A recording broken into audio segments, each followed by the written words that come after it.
बाई तुझा आशीर्वाद मालिकेच्या पुढील जबरदस्त ट्विस्टमध्ये खूप गोड असा ट्विस्ट आला आहे प्रेक्षकांनो. राजाने त्या फ्रॉड घरमालकाच्या मुसक्या आवळलेल्या असतात आणि अवनीला घर द्यायचं नाही असं सांगितलेलं असतं. म्हणून तो राजाच्या धमकीला घाबरून अवनीला घर देण्यासाठी नाकारतो. त्याच वेळेस राजा अवनीला परत घेऊन येत असताना विठुरायाची वारी चाललेली असते आणि त्यातच अवनी त्या सगळ्या गिल्टमध्ये खाली उतरते आणि तशीच ती चालत निघते. महेश विवान दोघेही तिचा पाठलाग करतात. अवनीपर्यंत ते पोहोचतात खरं, पण त्यावेळेलाच स्वतः विठुराया अवनीला म्हणजे धांगटांच्या घरच्या रुक्मिणीला तिच्या विठ्ठलापर्यंत पोहोचवणार आहे, अर्थात आपल्या राजापर्यंत. पण अवनी तिथे नक्की येते तरी कशी, ते आपण या व्हिडिओत पाहणार आहोत. तर व्हिडिओ शेवटपर्यंत जरूर बघा प्रेक्षकांनो. मी आधीच हा ट्विस्ट आपल्या चॅनलवरती अपलोड केला होता, पण प्रेक्षकांनो मराठीमध्ये आता थोडंसं चेंज करून त्याने घेतलं आहे तो ट्विस्ट. आणि कालही एक मी व्हिडिओ अपलोड केली आहे ज्यातमध्ये धन्याचं प्रेम प्रकरण अवनीला समजलं आहे. तर ती पण व्हिडिओ जाऊन प्लीज नक्की बघा. बघूया आता अवनी घरापर्यंत नक्की पोहोचते तरी कशी. काळजावरती दगड ठेवून यशोदाने अवनीला निरोप दिलेला असतो. अवनीला वाटत असतं ते आता कायमचं दांगटांचं घर सोडून जाणार. तिच्या मनामध्ये खूप साऱ्या गोष्टींचं वादळ उठलेलं असतं की त्या घराने तिला किती प्रेम दिलं, किती माया, किती आपुलकी दिली आणि सर्वात महत्त्वाचं की ती एक स्त्री असूनसुद्धा किती मान जपला तिचा. त्या घरातले लोक किती प्रेमळ, किती गुणी स्वभावाचे आहेत. अवनी राजासोबत गाडीवर बसून जेव्हा निघते तेव्हाच आत्याने दत्ता काकाला फोन करून माहिती दिलेली असते अवनी निघाल्याची. त्यांना आनंदाच्या इतक्या उकळ्या फुटत असतात. त्यांना वाटतं की आता अवनी घर सोडून जाणार म्हणजे दांगटांच्या घरातून पुन्हा बाईचा आशीर्वाद निघून जाणार आणि सुलो आत्याचा श्राप फळणार. पण इथे प्रेक्षकांना वेगळंच काहीतरी घडणार आहे. तोपर्यंत दत्ता काकाने महेशला फोन करून सावध केलेलं असतं की अवनी त्या घरापर्यंत पोहोचली आहे म्हणून, जिथे अवनी राहायला जाणार आहे तिथपर्यंत. मग महेश विवान दोघेही गाडी काढतात आणि जातात. पण तिथेच एक येतो ट्विस्ट. आता तो ट्विस्ट काय प्रेक्षकांनो, काय तर आधीच राजाने जाऊन त्या घरमालकाच्या मुसक्या आवळलेल्या असतात. त्यात अवनी जाते. अवनी जेव्हा कायमचे राहायला जाते त्यावेळेला तो घरमालक स्पष्ट अवनीला रूम द्यायला नकार देतो. आता त्याचं कारणही तो सांगत नाही. त्यात राजाने त्याला धमकावलेलं असतं आधी की त्याने त्याला धमकी दिली, मारहाण केली, हे अवनीला कळता कामा नये. मग तो काहीही थापा मारण्याचा प्रयत्न करतो आणि अवनीला शेवटी रूम देतच नाही. बिचारी अवनी किती आनंदाने दांगटांच्या घरून निघाली होती, किती स्वप्न बघितली होती तिने की ती आता स्वतःचं शिक्षण स्वतः पूर्ण करेल, स्वतःच्या पायावरती उभी राहील आणि मग ती येते परत. आता तिचा चेहरा पडलेला असतो. अवनीला परत येताना पाहून राजाला इतका आनंद होतो, म्हणजे शेवटी राजाचा प्लॅन संपूर्ण झाला. अवनी आता कायमची दांगटांच्या घरी राहायला येणार म्हणून त्याला इतक्या आनंदाच्या उकळ्या फुटत असतात ना. अवनी येते. राजा मुद्दाम नाटक करतो की काय झालं, अहो मॅडम तुम्हाला मी बॅग घेऊन परत या म्हणलं नव्हतं की तिथे सगळं सेटल झालं की मला फोन करा असं सांगितलं होतं, फक्त तुम्ही परत का आलायत. त्यावर अवनी सांगते तो घरमालक रूम द्यायला नकार देतोय म्हणून. राजा मुद्दाम नाटकं करतो तिच्यासमोर, असं कसं काय, अचानकच रूम द्यायला नकार कसं काय देऊ शकतात ते. आणि तेव्हाच अवनी म्हणते की तेच तर, अरे मला तेच कळत नाही, मी तर ॲडव्हान्स दिला होता ना, तो ॲडव्हान्स पण त्यांनी परत केला आहे आणि आता सरळ रूम देऊ शकत नाही असं सांगून मला तिथून हाकलवलं. राजा मुद्दामच म्हणतो की काय, त्याने ॲडव्हान्स पण परत दिला, जर रूम द्यायचीच नव्हती तर आधीच ॲडव्हान्स तरी कशाला घ्यायचा. अवनीला थोडासा वेगळा संशय येतो. अवनी विचारते की राजा या सगळ्यांमध्ये तुझा तर काही हात नाही आहे ना. त्यावर राजा विचारतो की मॅडम माझा काय हात असणार आहे. अहो हा ॲड्रेस तुम्ही मला सांगितलात, त्या ॲड्रेसवरती मी तुम्हाला घेऊन आलो, पहिल्यांदा या एरियात येतोय मी, माझा काय संबंध असेल. त्यावर अवनी म्हणते की नाही म्हणजे आधीच्या इतक्या गोष्टी तू बोलला आहेस आणि त्यात सकाळपासून जरा खुश पण दिसत होतात आणि तू सतत हे सांगत होतात की मी कुठेही जाणार नाही आहे, याचा अर्थ तूच काहीतरी केलं नाही आहे ना. राजा तिथे मुद्दाम नाटक करतो की मॅडम मी कशाला काय करेन. ठीक आहे, तुम्हाला माझ्यावर संशय येतो की नाही, आपण त्या घरमालकाला जाऊन विचारूया. चला चला चला. आणि राजा अवनीला जबरदस्ती तिथे घेऊनच जातो की. परत डोरबेल वाजते. आता तो खिडकी उघडतो आणि अवनीला पाहताच म्हणतो की मॅडम, मी तुम्हाला सांगितलं आहे ना की तुम्हाला रूम देऊ शकत नाही म्हणून. अचानक राजा समोर येतो. राजा म्हणतो की एक एक मिनिट. ओ, या मॅडमचा असा संशय आहे की मीच तुम्हाला रूम देऊ नको असं सांगायला सांगितलं आहे म्हणे. म्हणजे यांना डाऊट आहे माझ्यावरती. तुमचा आणि माझा काय संबंध आहे का? तुम्ही मला ओळखता, मी तर तुम्हाला ओळखत नाही. मी कधी तुमच्याकडे आलो होतो का? राजा डोळे वाटारून तिकडून खुणवत असतो. तेव्हा हा घरमालक चांगलाच घाबरतो की. तो सांगतो की नाही हो मॅडम, मी सांगितलं ना तुम्हाला, आमचं आता वेगळं काय ते ठरलं आहे. यांना मी ओळखत नाही. कोण आहेत हे, तुमचे भाऊ आहेत का? त्यावर राजा म्हणतो की त्यावर अवनी सांगते की नाही. अवनीला आता खात्री पडते की राजाने या सगळ्यात काहीच केलेलं नाही आहे. म्हणजे राजाचा हातच नाही आहे असं त्याने तिला फक्त एक चित्र दाखवलेलं असतं. अवनी त्याला सांगते की नाही चल आपण जाऊयात. राजा तिथे अवनीला समजावतो की मॅडम अहो तुम्ही इतकं टेन्शन घेऊ नका हो, आपण जाऊयात खरे. पण अवनी विचार करते, तिच्या मनात गिल्ट येतं ना की यशोदाला तर ती सांगून आली होती की स्वतःच्या पायावरती उभी राहणार, धाकट्यांच्या घरात आता परत येणार नाही. मग हे सगळं. तेव्हा राजा तिची समजूत घालून तिला घेऊन येतो परत. आता तोपर्यंत तिथे महेश आणि विमान पोहोचतात की. दत्ता काकाने फोन केल्यानंतर पण सगळं उलटच घडताना दिसतं त्यांना. कारण अवनी बॅग घेऊन परत राजाच्या बाईकवरती बसते आणि ते जातात. सगळा प्लॅनच चौपट झालेला असतो त्यांचा. पण दत्ता काकाने तर सांगितलं होतं की अवनी तिथे राहायला जाते. मग ते दत्ता काकावर इतके चिडतात. राजा अवनी गाडीवर जात असताना अवनीच्या मनात इतकं गिल्ट असतं, इतकं अपराधी वाटत असतं. तिला तिची स्वप्न पूर्ण करायची असतात. बाबांना तिने छातीठोकपणे सांगितलं होतं ना की ती तिच्या पायावर उभी राहून दाखवेल आणि त्यावेळेला अभिमानाने तिचे बाबा सांगतील ही माझी मुलगी आहे म्हणून. तो क्षण तिला आणायचा असतो. त्या सगळ्यांमध्ये समोरून वारी जाताना दिसते आणि अचानक अवनीच्या समोरून पालखी जाते. तिला काय होतं माहीत नाही, पण अवनी तिथेच उतरते. राजाचं तर लक्ष नसतं, समोर ट्रॅफिक जाम झालेलं असतं. आता ते ट्रॅफिक क्लिअर होता क्षणी राजा पुढे गाडी घेऊन जाते आणि इकडे अवनी जाते. अवनीला काही तिचं भानच उरलेलं नसतं. तशीच ती वारीतल्या लोकांसोबत चालत निघून जाते. राजा इकडे तोपर्यंत अर्ध्या रस्त्यात पोहोचल्यानंतर त्याला मागे वळून पाहतो आणि अवनीच नसते की. त्याला इतका मोठा धक्का बसतो की अवनी अचानक गायब कुठे झाली, न सांगता कुठे गेली असेल अवनी. तो सैरभैर होतो. परत गाडी फिरवून घेऊन येतो. अवनी त्याला कुठेच सापडत नाही.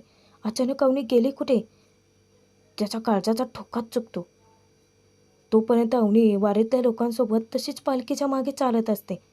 आणि तिकडे राजा यशोदाला फोन करतो की अवनी मॅडम कुठेच सापडत नाही आहेत. त्यावर यशोदा विचारतो की सापडत नाही आहेत म्हणजे? अरे तूच तर घेऊन गेला होतात ना. राजाला आता म्हणजे काय करावं काही सुचत नसतं. त्याला वाटतं की एखाद्या मंदिरात अवनी मागच्या वेळेस जशी गेली होती तशी. राजा तिथे मंदिरात पण जाऊन बघतो, पण अवनीचा कुठेच थांगपत्ता नसतो. शेवटी राजा हे देवाला साथ घालतो, देवाकडे साकडं घालतो की त्याची अवनी त्याच्यापर्यंत परत पोहोचव, त्याच्या रखुमाईला त्याच्याजवळ आण. तोपर्यंत इकडे वारीत अवनी जाताना दिसते ती महेश आणि विवानला. आणि अवनी एकटीच बॅग घेऊन कुठे निघाली म्हणून ते विचार करतात. कदाचित त्यांना अंदाज येतो की बहुतेक ही अशीच घर सोडून निघाली आहे वाटतं. आणि ते तिथेच अवनीला गाठतात. अवनीला चालण्यासाठी जबरदस्ती करत असतात. अवनी त्यांना सडेतोड उत्तर देते की ती त्यांच्यासोबत कुठेही जाणार नाही आहे. पण ते दोघेही हट्टाला पेटतात आणि त्यावेळेस अवनी त्यांच्यापासून वाचण्यासाठी पळत सुटते आणि ती जाते ती वारकऱ्यांच्या एका गाडीत जाऊन त्या पोत्यांच्या मागे लपून बसते. तोपर्यंत अवनी सापडत नाही. राजा अवनीला फोन करतो. अवनीला तो विचारतो की अहो मॅडम कुठे आहेत तुम्ही? अहो गाडीवर तुम्ही माझ्यासोबत आला होतात ना, अहो मग अचानक कुठे गेलात तुम्ही? अवनी त्याला स्पष्ट शब्दात उत्तर देते की हे बघ राजा, तू माझा काही विचार करू नकोस आणि तुला शपथ आहे माझी, मला शोधण्याचा प्रयत्नसुद्धा करू नकोस. राजाच्या पायाखालची जमीनच हादरते. मला कुठे जायचं आहे, काय करायचं आहे नाही माहिती, पण मला आता देव जिथे मार्ग दाखवेल त्या रस्त्याने मी जाते, इतकंच फक्त सांगते आणि अवनी फोन बंद करून ठेवते. महेश, विवान तिकडे जीवाच्या आकांताने तिची शोधाशोध करत असतात. राजा घरी येतो. आल्यानंतर यशोदाच्या कानावर ही बातमी घालतो की अवनी कुठेतरी गायब झाले. त्यालाही मोठा धक्का बसलेला असतो. आता अवनीची शोधाशोध करायची तर इतक्यात अण्णा, पाण्या सगळेजण हजर होतात की, कारण पालखी आलेली असते ना. आणि दरवर्षीप्रमाणे पालखीतल्या वारकऱ्यांना ते साबुदाण्याची खिचडी खाऊ घालत असतात. उपवासाचे पदार्थ जे काय असतील ते वाटतात. ते दरवर्षीची नित्यसेवा अण्णांनी कधी चुकवलेली नसते. आणि त्यावेळेलाच आता त्यांना अवनीचा विषय तिथेच थांबवावा लागतो. धन्या घरी आल्यानंतर तरी विचारतो की अवनी वहिनी कुठे आहेत?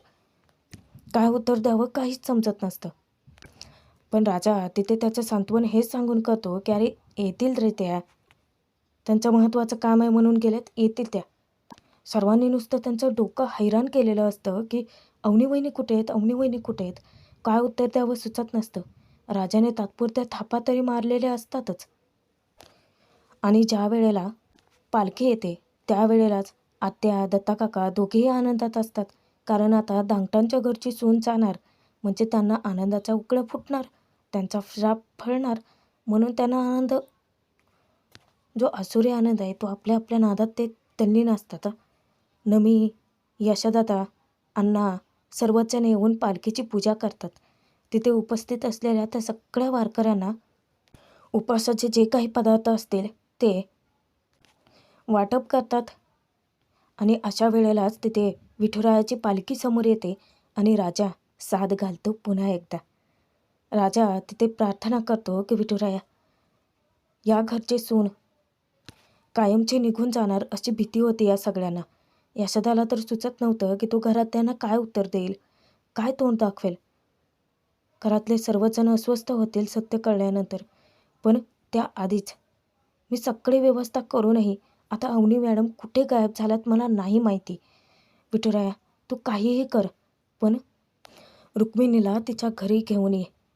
हा विठ्ठल, हा राजा तुझ्याकडे साकडं घालतो आहे. माझ्या अवनी मॅडमला लवकरात लवकर परत आण. इकडे राजा ज्या वेळेला प्रार्थना करतो त्यावेळेलाच तिकडे वारकऱ्यांची जी गाडी चाललेली असते ती गाडी अचानकच रस्त्यात मध्येच बंद पडते.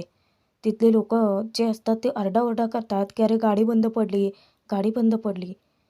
तेव्हा यशोदादा सर्वजण त्या वारकऱ्यांची मदत करतात.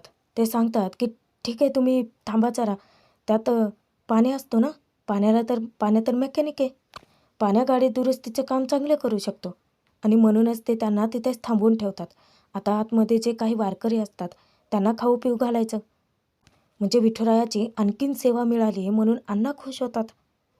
पण तिथेच ज्या क्षणी राजा मागे जे काही म्हातारबाबा, आजी आजोबा बसलेले असतात ना, त्यांना उतरण्यासाठी हात देण्यासाठी जातो.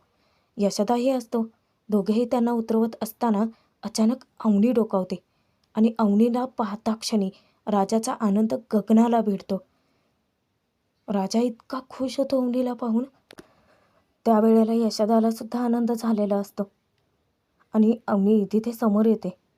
राजा तिची बॅग घेतो आणि अवनीला विचारतो की मॅडम तुम्ही इथे कशा? तुम्हाला कुठं शोधलं मी, आणि तुम्ही स्वतःचा फोनही बंद करून ठेवलात असं सांगून की माझी शोधाशोध करू नका. काय करायला तुम्ही मॅडम? तुम्हाला लक्षात येत आहे का किती टेन्शनमध्ये होतो आम्ही? काहीच सुचत नव्हतं आता तुम्हाला कुठे शोधायचं म्हणून. त्यावेळेला अवनीला काय बोलावं, काय करावं काहीच सुचत नव्हतं. अवनी सांगते की राजा, मला जो काही मार्ग दिसला ना त्या मार्गाने मी चालत गेले. अरे पुढे काय करायचं काय नाही काय मला मार्ग सापडतच नव्हता माझा. पण तिथे राजा अवनीला एका गोष्टीची जाणीव करून देतो. तो सांगतो की मॅडम असं कसं म्हणताय की तुम्हाला मार्ग सापडत नव्हता? हाच तर तुमचा मार्ग आहे, हे दांगटांचं घर. मी तुम्हाला कायम म्हणतो ना की आम्ही सगळे तुमच्या सोबत आहोत. तुम्हाला जेव्हा गरज पडेल तेव्हा फक्त एक हाक मारा आणि तुम्हाला इथून कुठेही जायची गरज नाही आहे. आज तुम्हाला विठुरायाने तुमचा मार्ग दाखवून दिला आहे. आता तो स्वीकारायचा की नाकारायचा फक्त तुमचं म्हणणं आहे. आणि अवनीला ते उमगतं की अवनी दांगटांच्याच घरात सेफ राहू शकते हे तिच्या लक्षात आलेलं असतं. आता काही वेळानंतर महेशच्या तिकडे फोन जातो दत्ता काकाला. म्हणजे सगळा प्लॅन त्यांचा कसा चौपट झाला. अवनी तर राजासोबत तिथे राहायला गेलीच नव्हती. ती परत आली होती राजाच्या सोबत. हे सगळे काही कुटाने त्यांना कळतात आणि अवनी दांगटांच्या घरात परत आली म्हणून आत्या आणि दत्ता काका यांच्या असला जळफळाट होतो ना. यांचे चांगले तोंडावर 12च वाजलेले असतात अवनीला परत आल्याचे बघून. तिकडे काही वेळानंतर धन्या, पाण्या, अण्णा सगळेजण असतात. तिथं धन्या अवनीला कितीतरी प्रश्न विचारतो की अवनी वहिनी, अहो तुम्ही कुठे गेला होतात? अहो तुमची आम्ही किती वेळ वाट पाहिली माहिती आहे? मला तर एका सेकंदाला असं वाटलं की तुम्ही आता परत कधीच येणार नाहीत. तुम्ही नव्हतात म्हणून किती घाबरलो होतो मी माहिती आहे. आणि यशोदा, राजादा ते पण काही सांगायला तयार नव्हते की तुम्ही कुठे गेलात काय. आणि इतक्यात पालखी आली. त्यानंतर सर्वजण ते पालखीच्या वेळातच दंग झाले. पण तुम्ही कधी आलात कळलंच नाही मला. त्यावर राजा म्हणतो की अरे त्यांचं महत्त्वाचं काम होतं. असं समज की विठुरायच घेऊन आला तुझ्यासाठी त्यांना. हां, नाही म्हणजे तू शोधत होतास ना त्यांना. आता धन्या तिथे अवनीला गळ घालतो की वहिनी असं अचानक कुठे जाऊ नका. गेलात तर मला सांगून जात जा. काय तुम्ही नसलात की खूप भीती वाटते मला. म्हणजे इतक्या वर्षानंतर आमच्या घराला बाईचा आशीर्वाद मिळाला आहे. तो कायमचा टिकून राहायला पाहिजे ना. अवनी तिथे धन्याला प्रॉमिस पण करते की ती असं न सांगता कधीच कुठे नाही जाणार आहे. राजा आणि यशोदाला इतकं भारी वाटत असतं अवनी परत आले. त्यानंतर ते तिघेही बोलत असतात. यशोदाला काही प्रश्न पडलेले असतात. यशोदा विचारतो तिथे की अरे पण तुम्ही परत का आलात? आणि असं न सांगता कुठे निघून गेला होतात? नक्की काय घडलं आहे तिकडे? त्यावर अवनी सांगते की अहो यशोदादा, मी तिथे गेले होते. त्या घरमालकाने मला ना घर देणार नाही असं सांगून तिथून हाकलवलं आणि मी दिलेला ॲडव्हान्स पण मला परत दिला. यशोदा विचारतो की हाकलवलं? अवनी सांगते की हो, अचानकच तो पालटला. म्हणजे तो सरळ मला म्हणाला की मला तो काही घर देऊ शकत नाही म्हणून आणि ॲडव्हान्स पण परत दिला. मग मी राजासोबत घरी परत येत होते. मला इतका अपराधी वाटत होता ना यशोदादा. किती आनंदाने किती उत्साहाने मी गेले होते. आता माझी स्वप्न पूर्ण करणार. मी माझ्या पायावर उभी राहणार. इतकी सारी स्वप्न घेऊन गेले आणि क्षणात माझा आनंद विरघळला. आता मला घरच नाही मिळणार म्हटल्यानंतर मी कुठे जाऊ असा प्रश्न पडला. त्यावर यशोदा विचारतो की अहो पण तुम्ही असा कसा काय विचार केलात? मी तुम्हाला म्हटलं होतं ना की हे घर तुमचंच आहे. तुम्ही कधीही येऊ शकता. अवनी सांगते की हो, पण मला इतकं अपराधी, इतकं गिल्टी वाटत होतं ना की मी इथे परत येणार नाही असा विचार करून गेले होते ना. अचानक वारी आली आणि वारीच्यामध्ये मला काय झालं नाही कळलं मला. मला जिथे मार्ग सुचत गेला तिथे गेले मी. पण त्यानंतर रस्त्याच्या मध्येच अचानक महेशदादा आणि विमान आले आणि ते मला जबरदस्तीने घरी घेऊन जायला निघाले होते. राजा आणि यशोदाला मोठा धक्का बसतो. राजा विचारतो की काय? तो सोंगट्या इकडे आला होता? अवनी सांगते की हो, पण त्यांच्यापासूनच वाचण्यासाठी मी त्या वारकऱ्यांच्या गाडीत बसले होते. पण मला माहीत नव्हतं की ती गाडी डायरेक्ट मला इथेच या घरी घेऊन येईल. त्यावर राजा म्हणतो की बघा, मी तुम्हाला म्हणलो होतो की नाही, अहो तुम्ही इथून कुठे जाऊच शकत नाही. हे घर तुमचं आहे, इथली माणसं तुमची आहे ती. अवनी सांगते की ठीक आहे, मी रूममध्ये आहे आणि ती निघून जाते. रात्रीच्या वेळेला ज्यावेळी राजा यशोदाशी बोलत असतो, यशोदा राजाला विचारतो जाब याबद्दल की या सगळ्यामागे तुझाच हात होता ना राजा? राजा विचारतो की कशामागे? त्यावर यशोदा विचारतो की अवनीला घर मिळालं नाही यामागे. राजा, मी तुला पूर्ण ओळखून आहे. नक्कीच यामध्ये तुझाच हात होता. का केलं तू असं? का त्यांना घर मिळवू दिलं नाही? राजा, मला उत्तर हवं आहे. त्यावर राजा सगळं काही खरं सांगून टाकतो की हो, या सगळ्याच्या पाठीमागे माझा हात होता यशोदा. अरे पण माझ्यावरती रागवण्यापेक्षा यामागचं कारण तरी जाणून घे. यशोदा त्याच्यावरती रागवतो की राजा, मी तुला आधीही सांगितलं होतं की त्यांच्या मनात तुझ्याविषयीच्या तशा भावना नाही आहेत. त्यांची स्वप्न, त्यांच्या इच्छा वेगळे आहेत.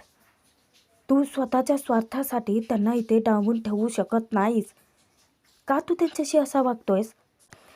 त्यावर राजाही वैतागतो की यशोदा, हे बघ, जे काही केलं ते मुद्दाम त्यांनी कायम माझ्याजवळ राहावं यासाठी केलेलं नव्हतं. हां, मी मनापासून त्यांच्यावर प्रेम करतो. मला त्या कायम माझ्यासोबत राहावे असंही वाटतं. दादा, पण त्यासाठी इतकं घाणेरडं प्लॅन करेन का मी? अरे त्यांची स्वप्न, त्यांची इच्छा माझ्यासाठी तितक्याच महत्त्वाच्या आहेत ना.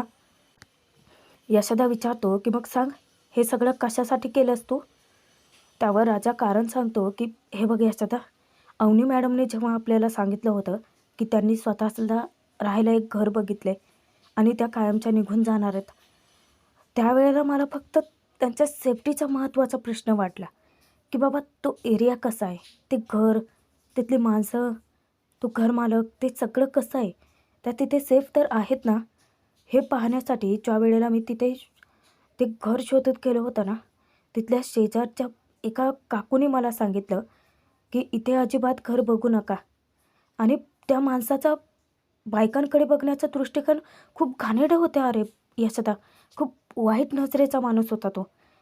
अशा घरात, अशा ठिकाणी आपण अवनी मॅडमला कसं पाठवणार होतो तू सांग? मी तरी कसं शांत राहणार होतो?